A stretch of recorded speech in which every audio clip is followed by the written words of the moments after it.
So you want to know about how I did world building and character development in Shelter, and at the same time, some advice for you as a writer. So Ron Terry, this video is for you.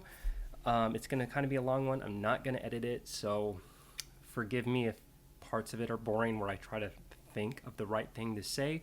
But I've got other videos I'm trying to work on, other projects I've got in the wings, and I've been doing this for a couple hours today. So I want to hit this in one take because I've made this video 4 times and I hated it every single time.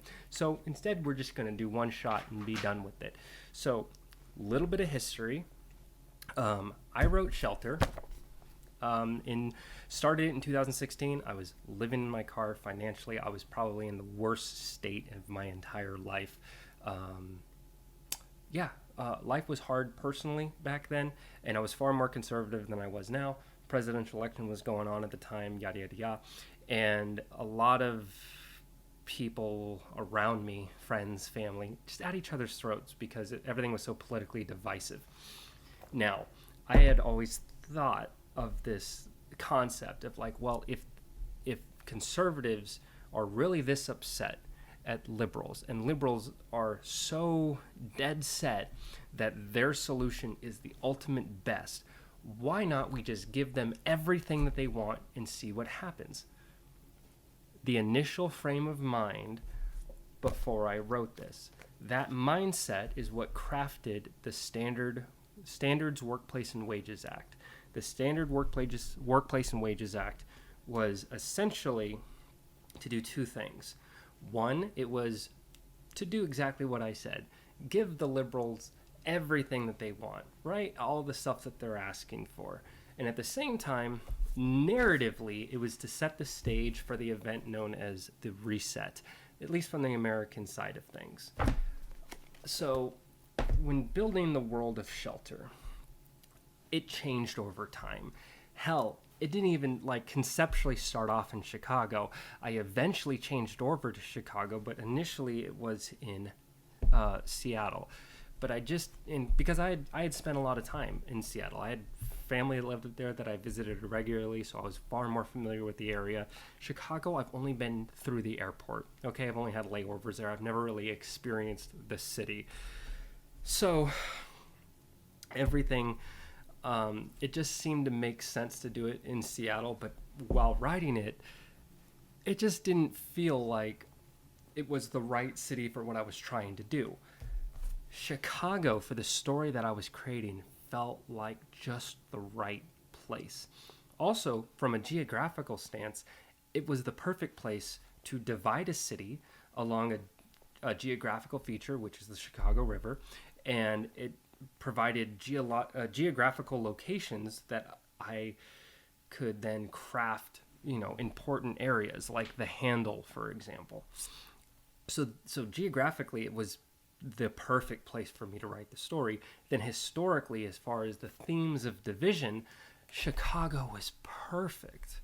So this was released in 2019. That's when I published it. And right before COVID, right before the world ended for us, right? Obviously, the world didn't end, but it was a rather boring apocalypse, I should say. It was an apocalypse of inconvenience for a lot of people and a really life-altering, disastrous for some others.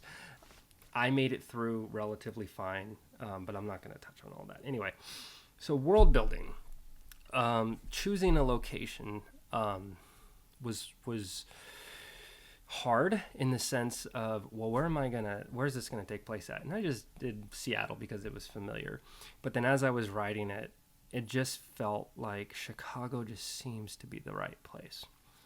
Geographically, historically, there's the right amount of tension historically there. So why not?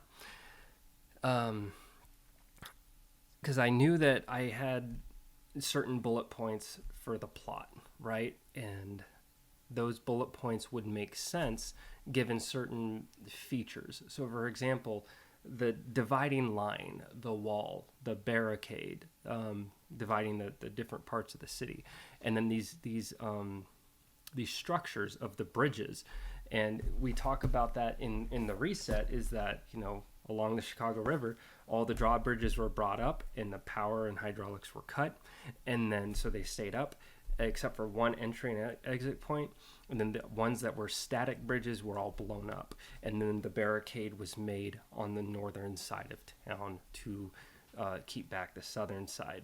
And you still could go around, but we saw what happened when Scott did that at the beginning of the story. So, yeah.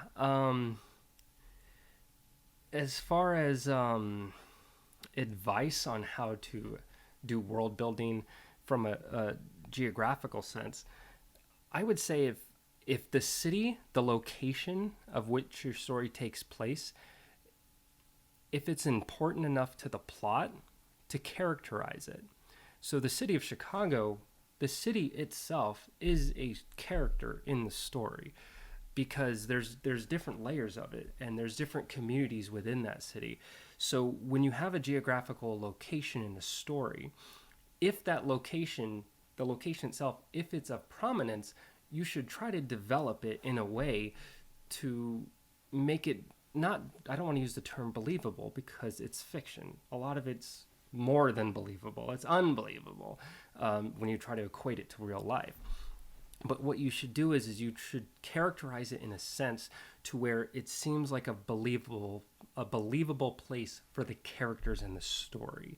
So, for example, for someone like Scott, who kind of sees the world through his own particular lens, it's beneficial that the city he witnesses is reflective of his inner thoughts, which is why when we see the story from Scott's perspective, it is kind of mapped out from the way that he looks at the world. I hope to God that made sense. So, and then you have Andrew, who's located in Michigan, in central Michigan.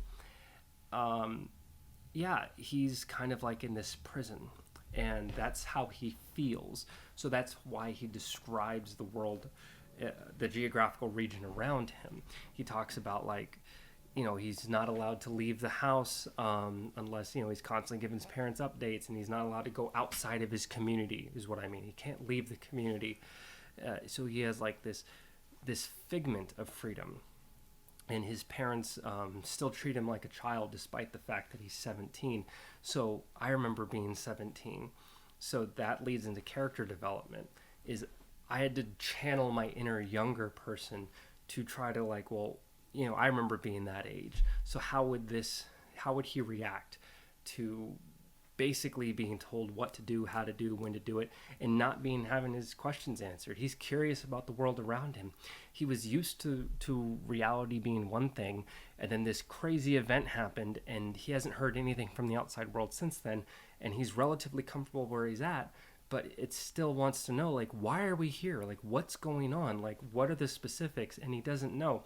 And then he forces action on himself with some encouragement. And then he goes out and kind of explores the world. And then by going out, he starts to learn more and more about the world around him. And then Danny, the premise of Danny and the diary entries was what was the world like before? Like, what led up to this event?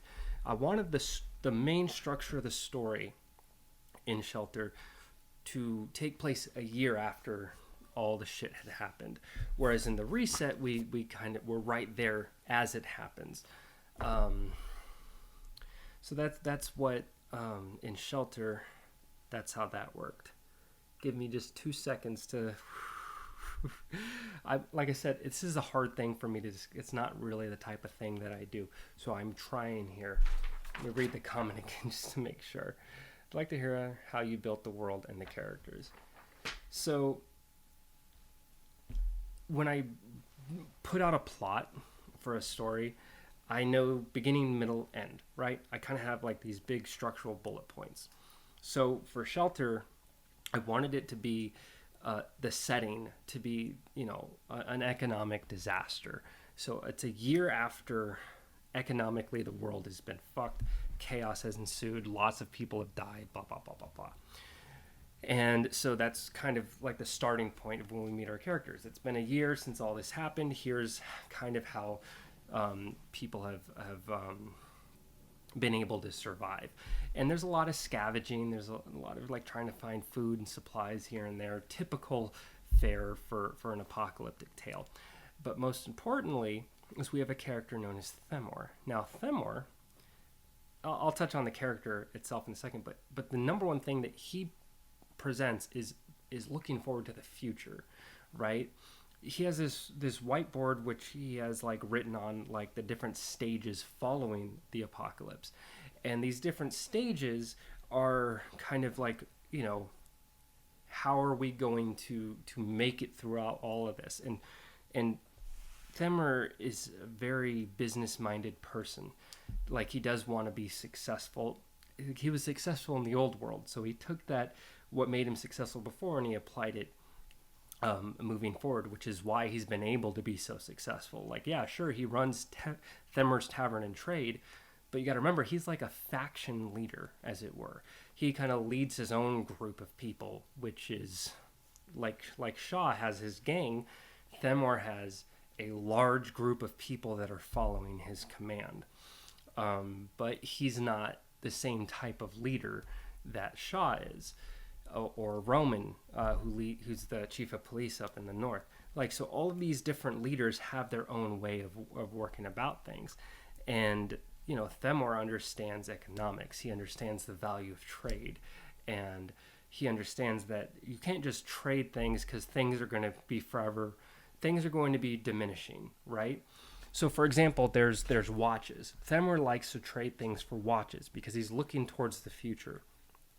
But if you give him a digital watch or a quartz movement battery-operated watch, that is garbage to him. There are so many of those. Who cares? Whatever, right? Because eventually batteries are going to run out. 5-10 years down the road, if this is the current reality that we face, who's making these batteries anymore? Eventually, we're going to run out of them. So automatic and mechanical watches, those are very valuable because they can be repaired. The parts that make them can be remanufactured far easier than a battery can. Sorry, kids. So that's another thing that kind of plays into this whole world building thing, is we have a character that knows that we're in this situation for the long haul. So if we're going to prepare for it, we need to do so in the right way, which is why he's developed this hydroponic garden, and he runs shipping vessels, you know, for fish and stuff, because he's trying to profit at the end of the world, but mainly he wants to have something sustainable, which is why he operates the way that he does, and he trades in an appropriate value for things that are actually worthwhile, you know, for longevity. And that's something that a lot of the other the leaders, they're not really focusing on. They're so focused on the here and now that it's hard for them to look forward towards the future. So yes, we do need to worry about here and now, but eventually the here and now, if that's all we focus on, it's going to get to a point where we're not going to be set up to be able to survive long term with a large enough group.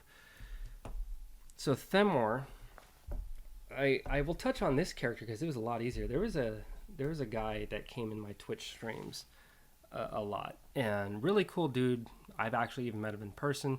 Have a lot of respect for the guy.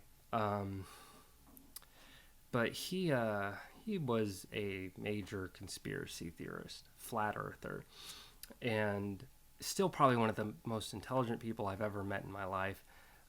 Really cool, mellow dude, but some of his conspiracy theories did make communication with him difficult, because with a lot of these diehard conspiracy theorists, anyone that disagrees with them, to them it's like, well, you're so stupid, you're a sheep, you're indoctrinated to believe what the media is telling you. Like, it's like, okay, all right, dude.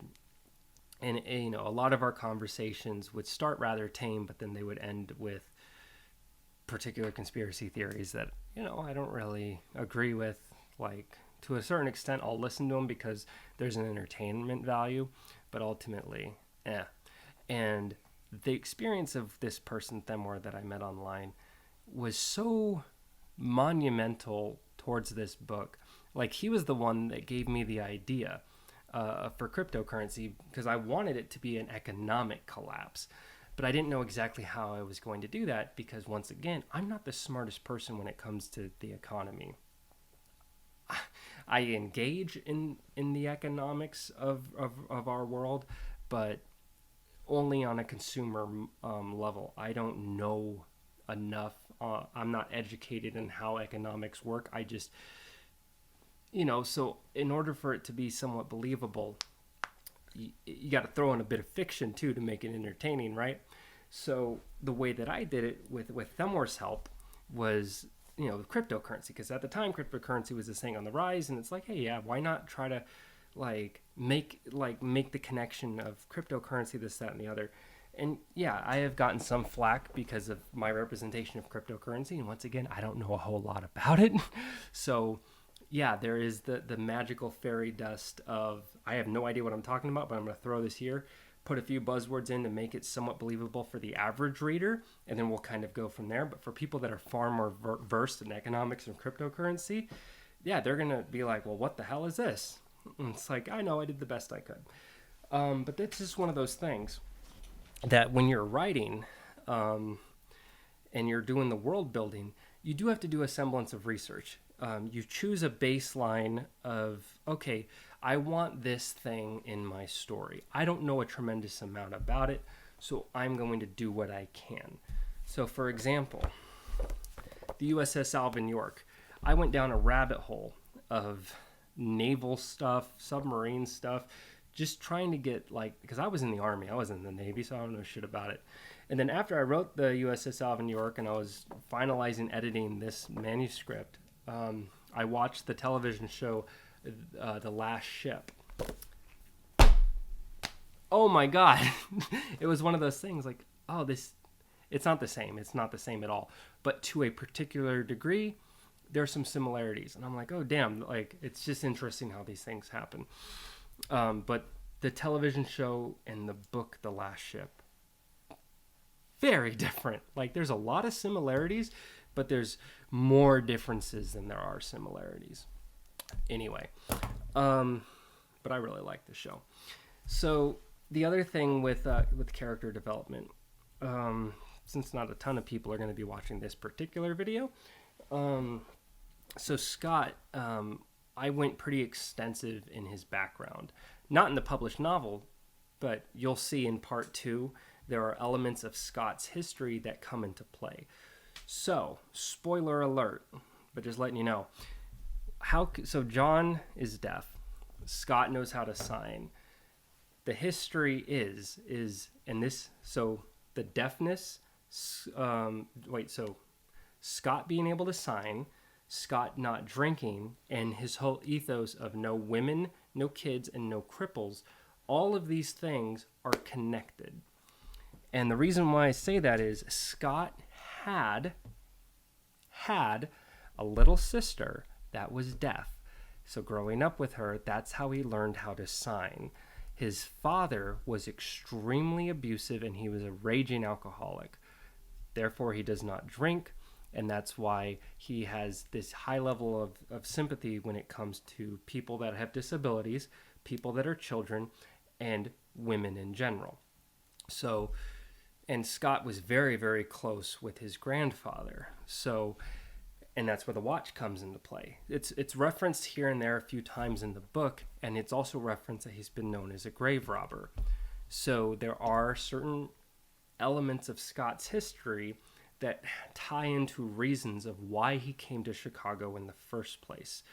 And spoiler alert, the reason why he came into Chicago in the first place was for the watch. The watch belonged to his grandfather.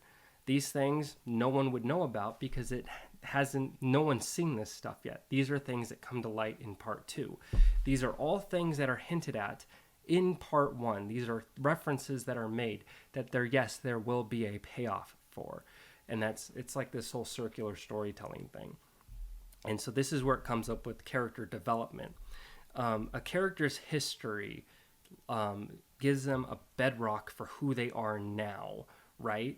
So when you move forward into the future to show development, to show change, we learn from the past, and we have this trauma, and we try to find a way over time with this right sequence of events to then take that trauma, learn from it, grow from it, and own it, and then change who we are as a person.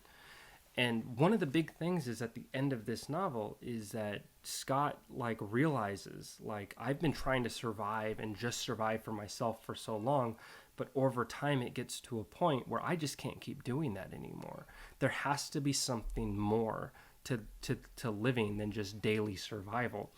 And I know I'm going to be leaving this city, but knowing what Shaw plans to do with scopolamine, this devil's breath, and essentially forcibly take over this entire city, in good conscience, I cannot do this. Which is why he uses the lighter and sets all the scopolamine on fire. The unprocessed scopolamine's on fire. Remember, there was a briefcase that Shaw had of the processed scopolamine, the processed devil's breath. The rest of it's just still all in its raw flower form. It hasn't been processed properly yet. So these are all things to pay attention to. So yeah, as far as let me read this again because I'm trying. These aren't the type of videos that I normally do. So this is more like a podcasty type thing. Let's see. I'd like to hear how you built the world and characters. Let's see, another character. So John is deaf. Man, I want to talk more about John, but it is super crazy spoiler territory. Danny initially started off as like this character. She was just this liberal person, right? I was in a very conservative mindset back then, so when I initially drafted her character, it was like the liberal woke Twitter person, right? But then eventually I made her more well-rounded. I put in the cryptocurrency stuff, and obviously from the very last line of the book, it can be very easily inferred that Danny was the one that ended the world, that Danny did something to cause the end of the world. And that's ultimately where I wanted to go with her character, is that she effectively pushed the button that caused the reset, the vanishing of all cryptocurrency. Danny's the one that's ultimately directly responsible for that, for doing the process of events that made cryptocurrency vanish.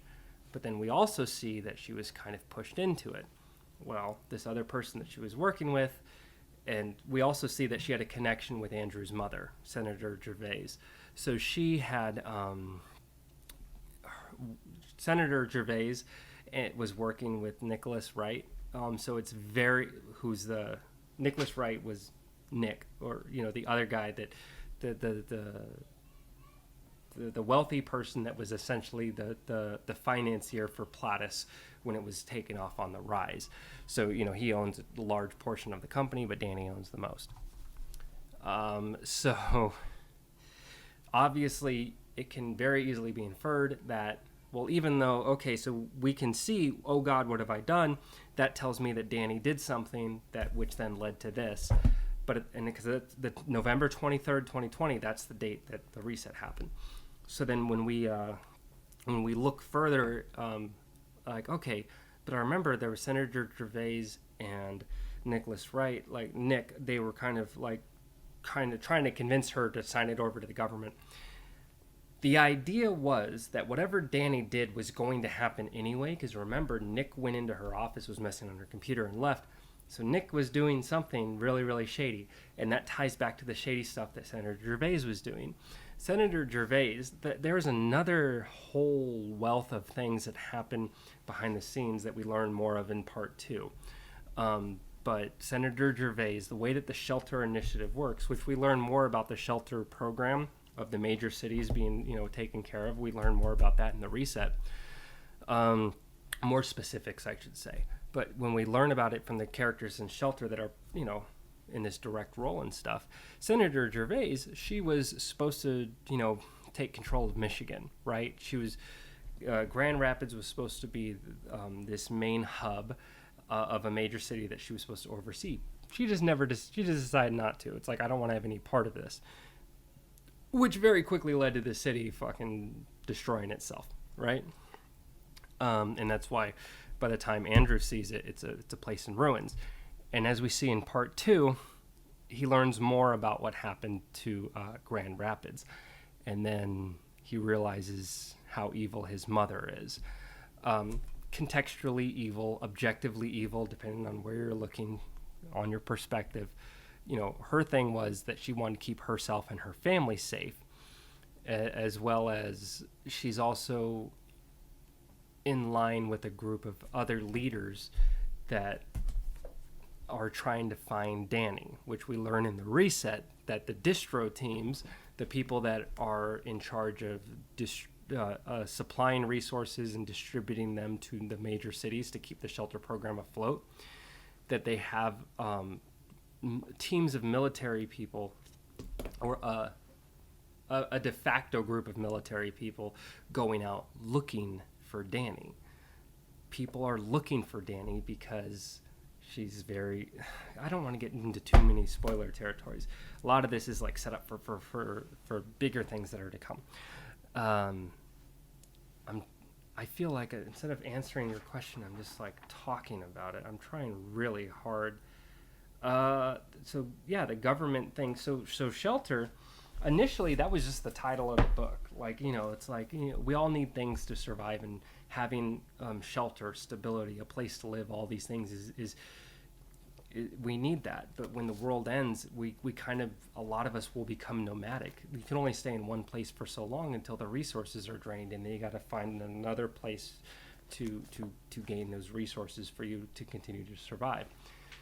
Then over the course of time, I wanted to add in, with the whole crypto thing, and then, Danny and Nick and Senator Gervais, this like conspiracy element to it. And like, okay, conspiracy level stuff, perfect, I can roll with that. And that's when I'm like, well, why don't we have some key regions in the US, these major cities, why don't we have the government have a contingency plan? If things do go south, bam, they enact a contingency plan to try to keep things afloat while most of the world's being in a disaster. We saw that in the reset, Charlotte, North Carolina. I'm pretty sure it's in North Carolina. It's in the book, whatever. That fell. Charlotte, North Carolina fell. We don't learn a whole lot about that particular area, but we do know that it fell. But it was a shelter city. And these different regions, like Chicago, for example, over enough time, they lose communication with the people in charge, and then they have to kind of figure things out for themselves. That's why the police, the state, the police department, they're the ones that have kind of taken over in Chicago, because the people that were above them are no longer in communication to oversee things, and which is why Chicago's hanging by a thread. Then we have cities like Detroit, which Detroit was never a part of the shelter program. They were left to their own devices, and yeah, cannibalism. Like, we saw that hinted at in Shelter, and then very specifically in the reset, we see that Detroit, one of the ways that people found how to survive was to eat each other. So that's why people want to stay away from Detroit. But Andrew might have ran into a group of people that might want to take him to Detroit, but we'll see how that all plays out in part 2. So for writing Andrew, I wanted to make a character that was young. His main flaw is that he's young, he's naive, but he thinks he's capable based on his lack of experience. That's a weird sentence. Andrew wants to know, and because he wants to know, he also wants to prove himself. So he does that a whole above and beyond thing. He does more than he is initially capable of, which is why we see him on this journey. He doesn't know what he's doing. He's just going, and he's also incentivized because of a girl. Remember, he's young, so his hormones kind of have a stranglehold on him.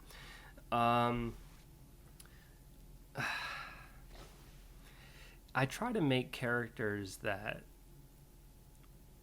their flaws have a resonance, because we're not all perfect. I don't want to make characters that are super badass. Scott is kind of like a jack of all trades, but that kind of plays into his history. For him, poverty is like the norm. So being a jack of all trades and being good at many different things to be able to give him the most likely chance to be able to live in a world where money is king, and you need to be able to work here, work there. You need to be able to have, you need to be able to adapt yourself, right? So that's what made Scott how he is. I do think, making a jack of all trades type character, it's kind of lazy. But for me, my excuse for the laziness is Scott's history. He has a history of poverty. That's what he knows. And so growing up and into adulthood, he tried to diversify his skill set as much as he could to give him the best viable chance at any kind of employment, which just made sense for that character.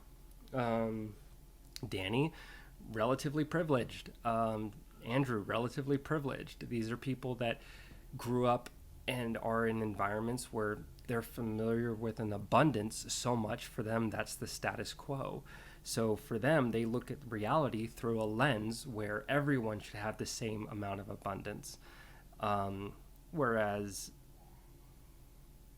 Andrew's parents, they feel that they've earned the abundance that they have, and anyone that doesn't have that abundance, well, that's on them. They need to go out and earn it, kind of thing.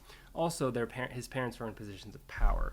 His father is like the head of like a multi-billion-dollar pharmaceutical conglomerate. And that's touched on more in part 2. Obviously, it doesn't really talk too much about his father's line of work, because his father's line of work doesn't really matter at the end of the world. Then we have we have Senator Gervais, who she's a state senator. So obviously there's that power, and she was also in charge of a subcommittee on the whole cryptocurrency thing, trying to convert it over. She was very directly, so she's a woman of power, and she uses her political influence historically to try to influence people for her own advantage. And Will, once again, that's Will and John. They're both like, to kind of go into their character stuff as an example, it does kind of spoil things in part 2. Like, I've already said a lot of spoilery things, but I think I've been able to hold my tongue as far as the main characters go about specifics.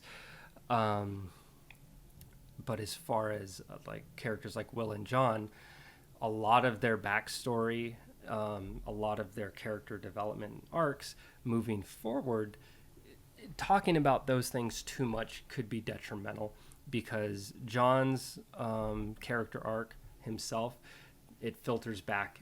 Like, and that's another, I guess, piece of advice. If you have characters that have similar histories or backgrounds, ways that those characters can connect with one another, that's actually a very beneficial thing, because one character's development can be influenced by another character's history. So, for example, there's a scene in part 2 where John conveys certain information that Scott was unaware of. And when Scott finds out, it kind of breaks him. And that's where we learn more of Scott's history, where Scott finally opens up and we understand why Scott is the way that he is. So he, for the most part, like in that moment, Scott does stay the same, but we as the reader, we as the audience, experiencing this event, this conversation, this history unfold, when we see this, we understand Scott in such a way to where he is it's like artificial growth, I guess. Like, because we understand him more now and we understand why he is the way that he is, it makes more sense to us. So it feels like growth because we're learning more about the character, but we're learning about it in a very like way. Anyway, I've been doing this for a while now. I'm gonna upload these at some point. I've got kids. I can't have the missus, Anyway, as always, I'm so glorious and beloved. Mace Valor signing off.